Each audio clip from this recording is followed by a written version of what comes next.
네, 먼저 왈가왈부 식구들한테 인사 먼저 드릴까요? 네. 인사하세요. 네. 안녕하세요. 안녕하세요. 네. 반갑습니다. 네. 저희 오늘 이정태 선생님을 모시고 왈가왈부기 만난 사람들 이렇게 인터뷰를 한번 해보려고 합니다. 지금 이정태 선생님은 여기 운영위원으로 계세요? 어떤 단체에 계신 거죠? 네. 지금 이제 사단법인이 됐는데 양심수원회라는 단체입니다. 아, 양심수원회요? 네. 그 앞에 보니까 민가협 양심수후원회예요? 민가협이란 것은 이제 지금은 바뀌었습니다. 그게 1년 정도밖에 안 됐습니다. 아, 그래요?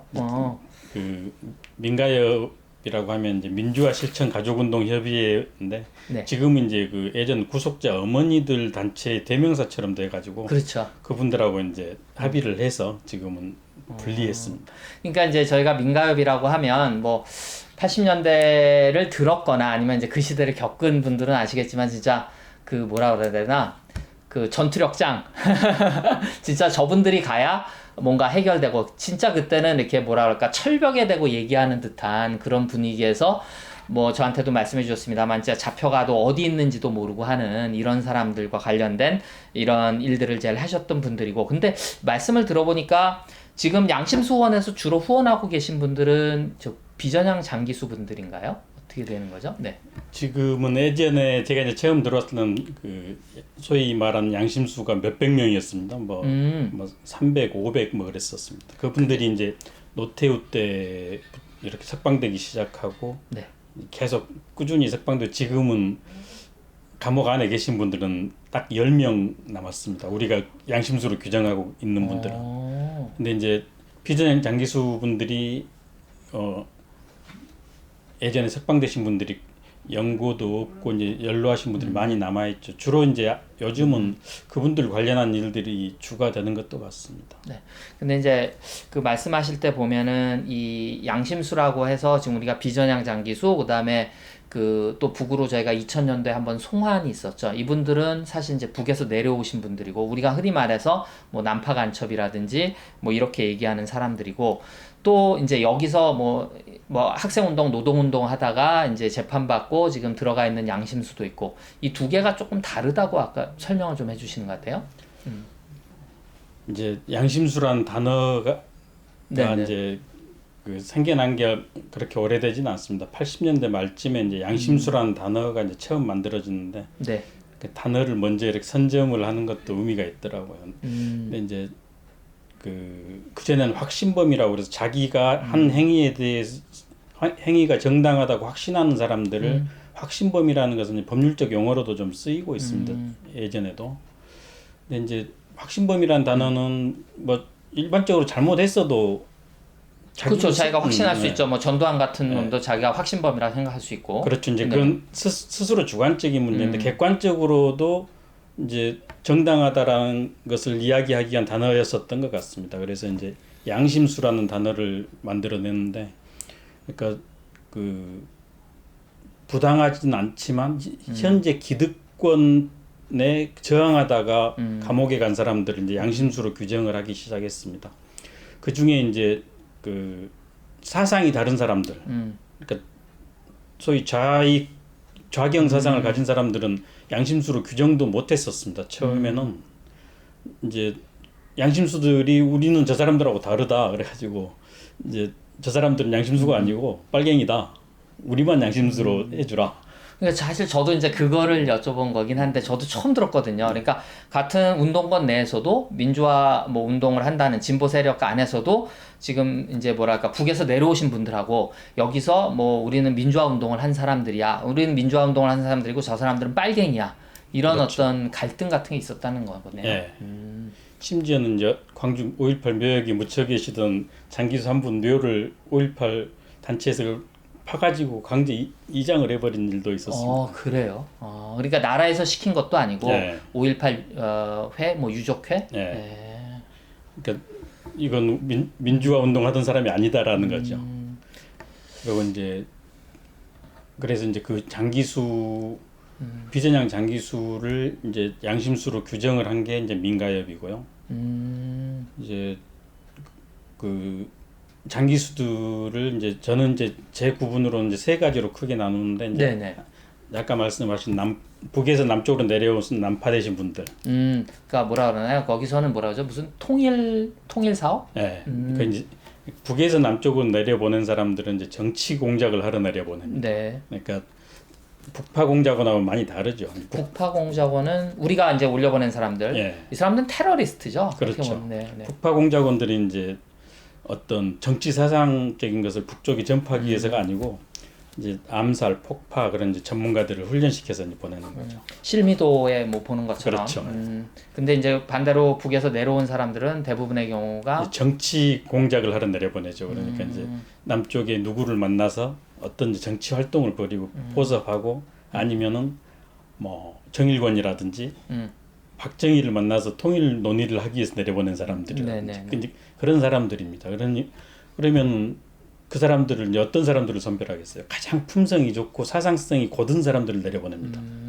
그러니까 대화를 해보면 그게 그 대화 속에서 묻어 나옵니다. 사람이 그렇죠. 매료되죠. 이제 감동을 받게 되는 거죠. 그래서 이제 그런 사람들이 내려가서 통일 사업을 해야 설득력이 있고 그렇죠. 남쪽 사람들을 감동시켜서 네. 한번 우리가 통일에 대한 진지한 논의를 해보자. 네. 네, 그렇게 해서 내려왔는데 이제 여기서는 우리가 뭐 아까 말씀하셨지만 뭐 빨갱이라고 하고 뭐 공작원이라고 하고 뭐 이렇게 돼서 그 갭들이 생겼는데 이제 실제로 만나보시니까 많이 달랐었나 봐요. 그러니까 방공교육 받으셨던 거랑. 그렇죠. 저는 이제 이렇게 판공교육에 이제 세뇌된 세대인데 네. 그분들을 만나면서 보니까 너무 바른 이야기를 하는 저를 설득을 시키는 거죠. 강제로 주입을 시키는 게 아니고. 네. 그 중에 한 분 제가 기억이 난 가장 처음에 만난 장기수였을 겁니다. 아마 네. 43년 복역하고 나오셨었는데 43년이요. 예. 이종환이라는 분인데 네. 그분이 이제 처음 출소했을 때 제가 뭐 주변에 이렇게 허드렛 일도 하고 이렇게 뭐 청소도 하고 이제 그러고 있는데 어떤 젊은 친구가 이제 같이 옆에 있던 친구가 어떻게 그 험한 세월을 전향을 안 하고 견디셨습니까? 라고 묻는 거예요. 그러니까요. 근데 저는 사실 그렇게 네. 바보 같은 질문은 잘 안 합니다. 근데 이제 네. 거기에 대한 답변이 너무 기억이 남습니다. 그게 94년도인데 네. 그분의 답변이 뭐라고 했었냐면은 옳지 않다면 지금이라도 전향하겠다. 옳지 않다면 지금이라도 전향하겠다. 그러니까 이종환 선생님 말씀은 진짜 우문 바보 같은 저 같은 사람이 하는 질문인데 나는 옳기 때문에 43년을 버틸 수 있었다. 옳은데 어떻게 전향을 하느냐는 겁니다. 옳은데. 네. 그렇다고 이장원 선생님이 이제 그렇게 시간을 보내시면서 뭐라 그럴까 뭐 눈 닫고 귀 닫고 산 건 아니고 다 변화하는 거를 보고도 그 옳다는 거를 잊지 않으셨다는 거죠. 감옥 안에서도 이제 공부도 많이 하시고요. 그리고 네. 이제 그 사람들 전향시키기 위해서 이제 사회 참관도 많이 시켰더라고요.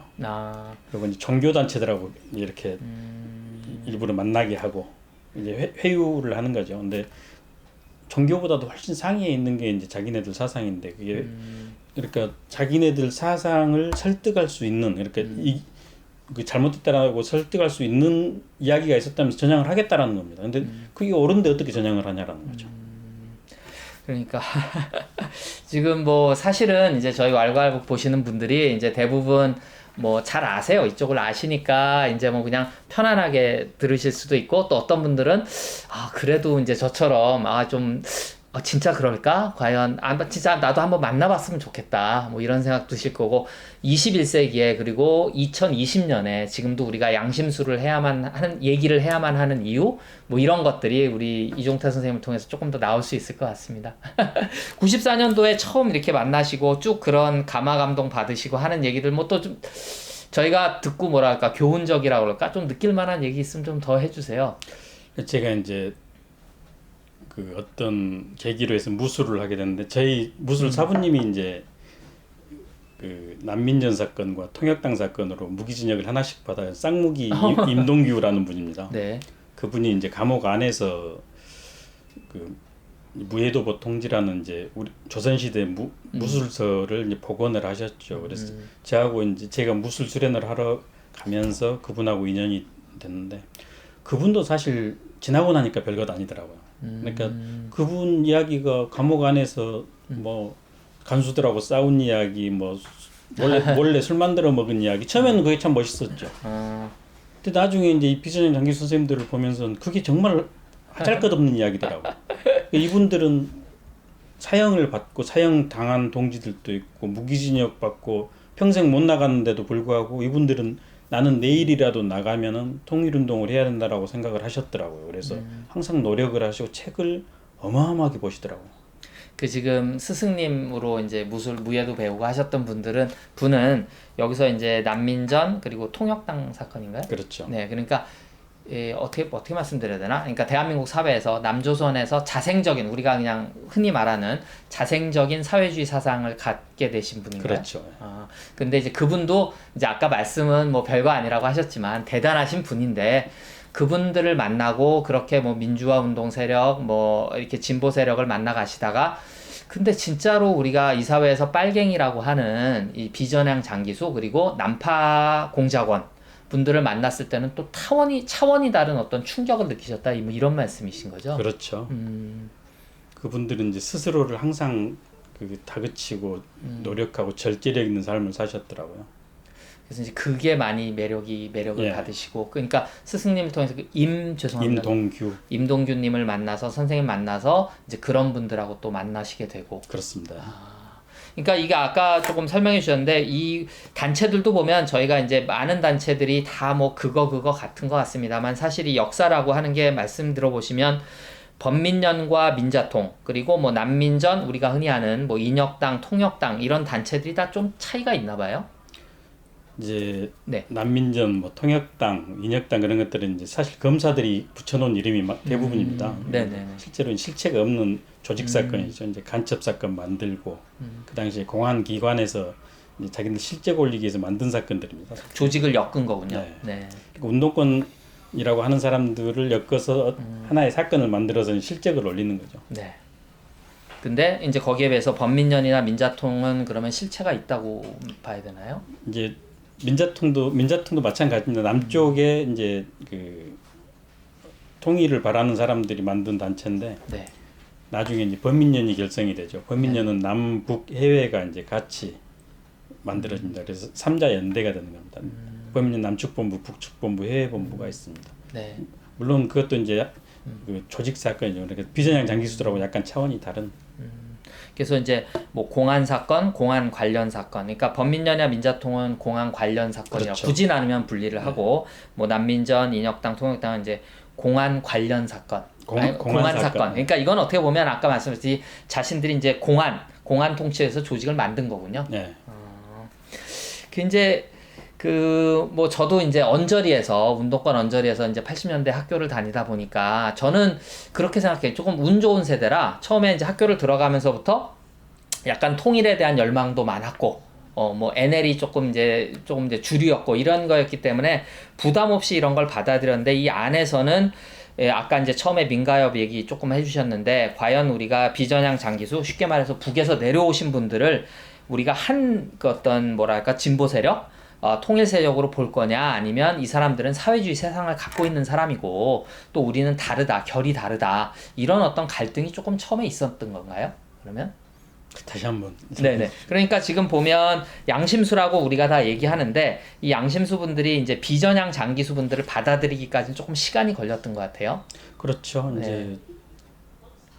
그러니까 처음에는 우리가 이제 뭐 학생운동 노동운동 그리고 뭐 소위 뭐 학출 뭐 이런 사람들은 그래도 민가협 내에서 또 조금 인정을 받지만 진짜 이 북파공작원 분들은 어디에 누가 있는지도 모르고 또 운동권에서도 그렇게 신경 쓰지 않고 난파공작원 말씀하신 거죠? 네네네 그러니까 난파공작원 네. 네네. 그랬던 게 현실인가요? 이제 그 당시 이제 난파공작원 제가 이제 아까 그 비전향 장기수를 구분을 하다 말았는데 네네네. 빨치산들도 있습니다 또. 이게 이제 1945년 해방부터 이제 한국 전쟁 나기 전까지 있었던 빨치산들이 굿빨치라고 그러고 이제 전쟁 이후에 이제 산에서 게릴라 전 그러니까 이제 인민해방군 들어왔다가 북한군 들어왔다가 빠지면서 같이 월북하지 않았거나 못한 분들이 지리산에 들어간 게 그러기도 하고요. 실제로 남쪽 자생적으로 생겨난 이제 그래요? 저항 세력들이 있었고요. 그래서 이제 그 비전형 장기수는 저는 이제 몇 가지로 구분을 하는 그 중에 빨치산도 있고 좌익 활동을 이제 비합법 활동을 하신 분들도 있고 네. 난파로 이제 북에서 내려오신 분들도 있습니다. 그러니까 북에서 내려오신 난파 공무원 분들도 계시고 빨치산 하셨던 분들도 계시고 또 이제 세 번째로 말씀하신 게 여기가 고향이고 여기서 자랐지만 여기서 자생적으로 사회주의 네. 사상을 갖게 된 분들. 근데 이제 그분들은 이제 형량이 뭐 보통 무기 아니면 사형이고 뭐 운 좋으면 한 20년 뭐 네. 그렇습니다. 근데 아마 남쪽에 이렇게 처음에 우리가 양심수라고 했었던 사람들이 받아들이기에는 너무 무서웠을 겁니다. 아마 자기네들하고 그 사람들하고 맥락을 같이 한다고 생각하면 자기네들도 그렇게 형량을 받을 거 아닙니까? 네. 그래서 아마 그냥 두려워서 그러지 않았을까 싶습니다. 어느 정도 선을 긋는. 예. 이제 제가 이 말씀을 왜 드렸냐면 이제 우연찮게 이제 이 인터뷰 준비하면서 책을 하나 봤는데 이제 거기에 그런 말이 나오더라고요. 우리가 이제 통일 문제, 그러니까 요즘은 다 그냥 뭐만 되면 다 그냥 뭐 개나 소나 다 종북 세력이라고 우리가 딱지를 붙인데 저쪽에서 그 종북 세력이라고 딱지가 붙는 거 말씀하신 대로 실제로 이 난파 공작원들을 만나서 이런 어떤 접촉을 갖는다거나 이러면 완전 진짜 빨갱이로 찍히는 거니까. 그렇죠. 그러니까 마치 그 나치 히틀러 시대에 유태인이라고 찍는 것처럼 그렇죠. 그런 어떤 낙인이 상당히 무서웠고 어떻게 보면 지금도 그게 조금 남아 있는 것 같아요. 예. 그래서 이제 그게 빨리 좀 떨쳐져야 될 것 같은데 근데 어떻게 하다가 이 94년도부터 이렇게 위험한 길, 험한 일을 하셔서 쭉 하시게 된 거예요? 그러니까 이제 무술 수련하다가 네. 이분들을 알게 된 거고 이분들이 인간적이면 매료가 된 거죠. 대화를 하면 재밌고 부담 없고 네. 이제 이분들도 이제 그 전에 전혀 겪어보지 못한 세상이잖아요. 네. 세상에 이런 사람들도 있구나. 그러니까 저희 스승님이 10년을 살았는데 네. 정확하게 9년 반 살았는데 9년 반이면 어마어마하게 많이 산 줄 알았습니다. 근데 보니까 뭐 30 몇 년 사신 분들이 뭐 한두 사람도 아니고 몇십 명, 몇백 명이더라고요. 그것도 그러니까 나중에 우리가 이제 민주화 되면서 알게 된 거죠. 그렇죠. 그분들이 그렇게 갇혀 있다는 네. 거를. 근데 이제 그런 세상을 처음 본 거고 이제 저한테는 상당히 그 어떤 새로운 세상이 하나 이제 보이기 시작한 거였죠. 그래서 아마 빠져든 것도 있었을 것 같습니다. 그러면서 이 뭐랄까 소위 말하는 이 운동권 세력에서도 이분들을 이렇게 같이 품어 안고 우리는 같은 양심수구나. 그죠? 이제 뭐 이런 어떤 변화 같은 걸 그러니까 활동하면서 좀 느끼셨나요? 사실 그분들이 진짜 양심수인데 그 만델라가 이제 27년 네. 살고 이제 세계 최장기 양심수로 이제 그렇게 됐는데 우리나라에는 양심수가 없다라고 그랬었거든요. 그때 당시에 정부 공식 발표가 정부에서는 그러니까 자기네들은 나쁜 놈들만 감옥 살리고 있다 그거죠. 그러니까 이 죄를 진 사람들. 양심수라고 인정을 안 해준 거죠. 네.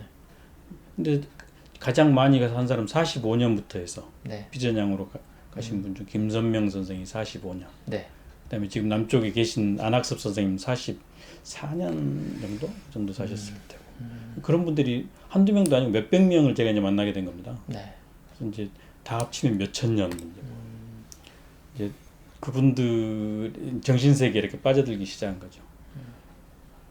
그러니까 이제 저도 사실 한때는 우쭐하고 살았었는데 제가 참 뭐 수학도 잘하고 무술도 잘하고 그랬어요. 근데 이분들하고 대화를 해보니 그동안 제가 살아온 삶이 정말 하찮더라고요. 그래서 그리고 이제 그 남북 분단에 대한 문제는 뭐 생각해보지도 않았는데 이분들에 의해서 이제 그런 생각도 하게 되고 그리고 이제 그분들이 통일을 하기 위해서 어떤 노력을 하고 있는지 그런 것들을 보니까 이제 뭐 매료되지 않을 수가 없더라고요. 이 지금 정리해 주신 세 부류의 어떤 그 양심수 분들을 거의 다 만나 보셨겠네요. 그러면 그 전에 이제 돌아가신 분들도 많죠. 사형당하신 분들, 뭐 감옥에서 옥사하신 분들, 그리고 출소해서도 이제 뭐 조용히 사시던 분들, 제가 모르던 분들이 훨씬 더 많겠죠. 근데 제가 아는 분들은 그 중에 아주 일부일 텐데도 몇백 명이었었으니까요. 그러니까 뭐 여러분 어떻게 생각하실지 모르겠는데 저는 그런 생각이 들어요. 저는 사실은 이제 왈가왈부 시작한 지도 얼마 안 됐고 하면서도 사실은 아직 많이 만나 뵙지 못했거든요. 근데 우리 이정태 선생님 말씀하신 것처럼 뭐 또 다르게 이제 이렇게 단체들 활동하시는 분들도 아마 비슷한 생각을 하실지 또 다른 생각을 하실지 모르겠는데 그런 목소리들을 다 담고 싶은 마음도 있고 그리고 지금 말씀하신 것처럼 우리가 이분들을 만나서 얘기를 듣다 보면 진짜 우리의 어떤 운동관, 세계관, 이런 철학관 이런 게 바뀔 수 있지 않을까. 그래서 좀 이런 것들 좀 전해야 되지 않을까 그런 생각이 들거든요. 그러니까 뭐 다큐멘터리 나오는 것들도 사실은 뭐 국가보안법이니 이런 것들 때문에 뭐랄까 조금씩 이분들을 인간적으로 되게 힘든 삶을 사신 분들 이렇게 많이 접근하는데 전에 저한테 개인적으로 이런 말씀 하셨어요. 이제 후원해 주신 분들 정말 감사하긴 한데 이제 가끔씩 와서 이렇게 보시고 하는 분들 중에는 근데 전 사람이니까 어쩔 수 없다고 생각해요. 그냥 나이 많이 들어서 이제 현대사의 굴곡 속에서 그냥 힘들게 사시는 분들 이렇게 좀 불쌍한 뭐 나이 드신 분들 뭐 노인네 이렇게 생각하는 분들도 좀 있다. 그건 아니라는 거죠. 그렇죠. 이제 이분들이 그냥 불쌍한 노인네로 살 거였었으면 뭐 전향을 하고 얼마든지 그 편하게 살 수 있는 길들이 있었는데 이분들이 보기에 이렇게 노쇠하고 했다고 해서 그렇게 평가를 한다는 자체가 잘못된 거겠죠. 그래서 저는 이제 궁금합니다. 아직도 과연 이 선생님이 과연 이분들의 무엇을 보고 이렇게 반했는지 물론 오늘 충분히 얘기는 해주신 것 같은데 그 양심수 후원회는 지금 그러면 어떻게 운영되고 있나요? 네. 이제 많은 분들이 이제 회비를 매달 이렇게 내주신 분들이 꽤 많이 있습니다. 그래서 이제 그런 것들로 해서 이제 재정은 그렇게 되고 있고요. 그리고 이제 지금 활동하는 것은 주로 이제 민주화, 그리고 노동운동, 네. 통일운동, 뭐 그런 운동을 하다가 감옥에 가신 분들, 갔다 오신 분들 중에 어려운 분들 이렇게 돕고 또 이제 그 남북 문제, 통일 문제에서 이제 파생된 문제들 있죠. 지금 평양으로 돌려 보내달라고 하는 김연희 씨 문제. 또 이제 그 실제로 저희는 납치라고 생각을 하는데 닝보에서 그 식당 여종업원 12명 유경식당. 네. 유경식당인가요? 네. 그 납치해왔죠. 그런 분들을 북으로 돌려보내야 된다라고 이제 생각을 합니다. 이제 그런 사업들 하고 있습니다. 그러니까 이게 양심수원회가 이제 꼭 지금 뭐 통일 문제뿐만 아니라 뭐 노동운동 뭐 그 외 여러 가지 하다가 지금 어떤 본인의 신념 때문에 감옥에 계신 분들은 다 이렇게 포함되는 그런 운동인 거죠. 그렇죠. 뭐 그 첫 인터뷰 어떠셨어요? 부담스럽고 근데 사적으로 뭐 워낙 말씀을 잘 하셔서 이게 조금 더 편안해지시면 좋을 것 같긴 한데 뭐 너무 아쉽습니다만 오늘은 요 정도 혹시 하시고 싶은 말씀 있으시면 내가 진짜 양심수 후원의 활동을 그 외에 이제 여러 가지 뭐 민자통이라든지 이런 활동을 20년 넘게 해봤는데 이 얘기는 하나 꼭 해주고 싶다 하고 싶다 혹시 이런 말씀 있으세요? 제가 이제 가끔 하는 생각인데 네. 그 자본주의 사회의 이제 가장 큰 폐해가 경쟁과 돈이라고 생각을 합니다. 그러니까 돈밖에 모르는 것과 경쟁이라고 생각합니다. 네. 그것도 경쟁도 무한 경쟁이죠. 네. 어떤 경쟁을 하도록 또 그 유발되는 거잖아요. 그러니까 경쟁을 하도록 만들어지는 건데 저희 중학교 때 이렇게 친구들하고 장난치다 수업 시간에 걸리면 서로 뺨 때리기 하는 네네. 그게 이제 가장 안 좋은 취업벌이더라고요. 그러니까 나중에는 이제 친구인데 그렇죠. 이제 사이가 안 좋아져 버리는 거예요. 상대를 미워하게 만드는. 그렇죠. 네. 근데 자본주의가 그러더라고요. 그래서 이제 사회주의자들을 접해보면 경쟁이 없으니까 시간이 가면 갈수록 관계들이 좋아지고 서로 그 발전적으로 그 관계가 발전해 나가더라고요. 그리고 이제 또 하나 이제 그 자본주의 척도를 이제 거지와 창녀로 보거든요. 자본주의의 척도를. 네, 자본주의와 사회주의의 이제 구분하는 척도를. 네. 그러니까 이제 아무것도 가진 게 없는 사람이 네. 팔 수 있는 상품, 네. 그건 이제 몸밖에 없는 거죠. 거지와 이제 창녀가 가장 대표적인 거죠. 그래서 거지와 창녀가 많은 사회는 이제 자본주의가 이제 극도로 발달된 사회겠죠. 근데 그게 이제 경쟁의 산물이잖아요. 네. 서로 간 경쟁에서 도태된 사람들, 그래 이제 이제 말씀이 좀 이해가 됩니다. 그래 이제 사회주의 국가들을 제가 이제 여행을 많이 다녀봤습니다. 네. 뭐 몇 개국 이렇게 다녀봤었는데 이제 그 중에 쿠바도 있습니다. 노. 네. 부럽다. 네네. 쿠바를 갔는데 정말 그 사회가 전부 행복해 보이고 평화롭고 그러더라고요. 근데 쿠바를 갔다가 이제 한국에 들어오자마자 지하철에서 그 막 싸우는 걸 봤습니다. 네. 그러니까 한국 가면 어디 가든지 다툼이 있습니다. 네. 어떤 사람은 힘이 없으니까 참기도 하고 가겠죠. 또 온 사회가 그러고 있는 겁니다. 그게 근데 우리가 싸우고 싶어서가 아니고 누군가가 그걸 유도하고 있다라는 거죠. 그래서 그 지금 이제 우리가 자본주의 사회를 뭐 하루아침에 사회주의로 바꿀 수는 없겠죠. 근데 사회주의의 장점도 많이 받아들이고 해서 우리 사회가 좀 평화롭고 그 정신적으로 좀 윤택해지고 그랬으면 좋겠습니다. 그래서 저희가 이렇게 우리가 이제 이렇게 뭐 이만큼 돈을 많이 벌었어, 성공했어, 발전했어라는 생각에서 양심수 분들을 우리가 보호해 줄게, 뭐 마치 높은 위치에서 우리가 뭐 민주주의를 위해서 뭐 이렇게 양심수 제도를 없애야 돼, 뭐 이런 것들 차원이 아니라 이분들을 통해서 지금 말씀하신 것처럼 우리가 뭘 배울 수 있고 우리가 더 발전할 수 있고 조금 시각이 달라져야 된다. 저는 그 생각이 크게 많이 들었거든요. 네. 아유, 장시간 오늘 고생 많이 하셨고 너무너무 감사합니다. 인사드릴까요? 네. 감사합니다. 감사합니다.